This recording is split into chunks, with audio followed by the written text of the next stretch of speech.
So ఇక్కడ ఎక్కడ చూసినా కూడా సోలార్ ప్యానెల్స్ అవి కనిపిస్తున్నాయి కదా, అంటే ఇది ఓన్లీ ఎనర్జీని సేవ్ చేయడానికే పెట్టారా లేకపోతే ఇంకేమైనా రీజన్ ఉందా?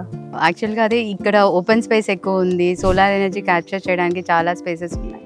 సో అందుకని సోలార్ ప్యానెల్స్ తోటి కొంచెం ఎకో ఫ్రెండ్లీగా ఎలాంటి పొల్యూషన్ లేకుండా అలా ఉండేటట్టు ముందు నుంచి ప్లాన్ చేసాము.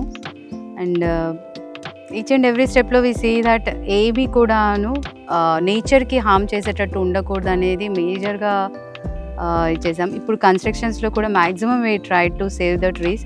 ఎక్కువ మటుకు ట్రీస్ని కూడా మేము డ్యామేజ్ చేయకుండా ఉన్న స్పేసెస్లో ప్లాన్ చేసి ఎప్పుడు కూడా నేచర్ డిస్టర్బ్ అవ్వకూడదు అనేది మ్యాక్సిమం మా ఎఫర్ట్.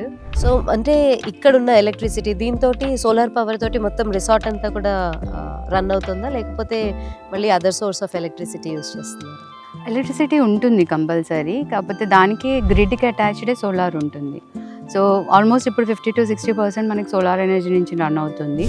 వీఆర్ ప్లానింగ్ ఇంకా ఫర్దర్గా దాన్ని ఇంక్రీజ్ చేద్దామని చెప్పేసి. సో మోస్ట్లీ 90% వరకు కూడా సోలార్ మీదకి వెళ్ళాలనేది ప్లాన్.